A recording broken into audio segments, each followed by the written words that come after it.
Alright, welcome to the NHL segment. Today we will be talking about the NHL and I will give you my picks for the NHL playoffs. This playoff is different from any playoff we've seen before because of the new divisions this year. Teams will compete in their respectful divisions and the winners of these divisions will compete in the semifinals for the Stanley Cup. The semifinals, regardless of who plays, will be very interesting because it will be the first time the teams in separate divisions will play each other. Now for my picks. First, in the East, the Pittsburgh Penguins will be playing the New York Islanders. I'm taking the Penguins in this one, but I think it's going to be a close series and will go to 7 games. Next in the East is the Bruins and the Washington Capitals. The Bruins have been the better team in the regular season matchups, and I think the Bruins will continue to be more successful against the Caps and will win in 6. Then, in the divisional final, I think that Boston will beat Pittsburgh and advance to the semifinals, but that series could go either way. Next is the West Division, starting with the Colorado Avalanche with the St. Louis Blues. I think this series will be a breeze for Colorado and they will sweep. Then followed by a good matchup between the Minnesota Wild and the Vegas Golden Knights.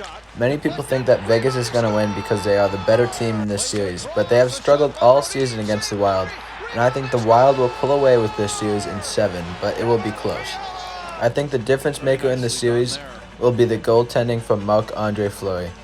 But no matter who wins this series, I think they will lose to the Colorado Avalanche in the divisional final, and the Avalanche will advance to the semifinals.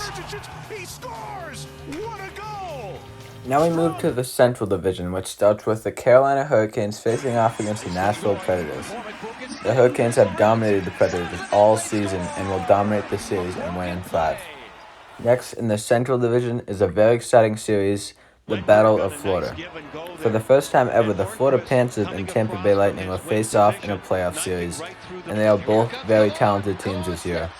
But Captain Steven Stamkos and Nikita Kucherov, two of the Lightning's most talented players who have not played all season, are returning just in time for the playoffs. I think this will bring the Lightning back to the powerhouse they were in the playoffs last year and prepare them to defend their Stanley Cup title. But I think they will beat the Panthers in 7 because they are a very talented team as well. Then I think the Lightning will beat the Hurricanes in the divisional final to advance to the semifinals. Finally, the North Division, or the Canadian Division. The Maple Leafs will take on the Canadiens in the first round, and the Maple Leafs are an extremely talented team and have the potential to be a Stanley Cup contender. But the Maple Leafs always lose in the playoffs, but maybe this will be the year. I have them winning in 6 in this one. Followed by a good matchup between the Oilers and the Jets. Both good teams, but the Oilers have been the better team during the regular season. I'm taking them in 6. Then I think the Maple Leafs will surpass the Oilers and advance to the semifinal. So, the 4 teams I predict in the semifinal are the Boston Bruins, Colorado Avalanche, Tampa Bay Lightning, and the Toronto Maple Leafs. We haven't seen any of these teams play each other this season, so it is hard to predict what will happen. All these teams have Stanley Cup caliber talent, so I think you can make an argument for any of these teams. But I personally think that the Colorado Avalanche will win the Stanley Cup, led by their young talent and star player Nathan MacKinnon. I think they have the slight edge over these teams because of the speed they play. But I think whichever team wins is going to be a very close series no matter what. That's all for my picks.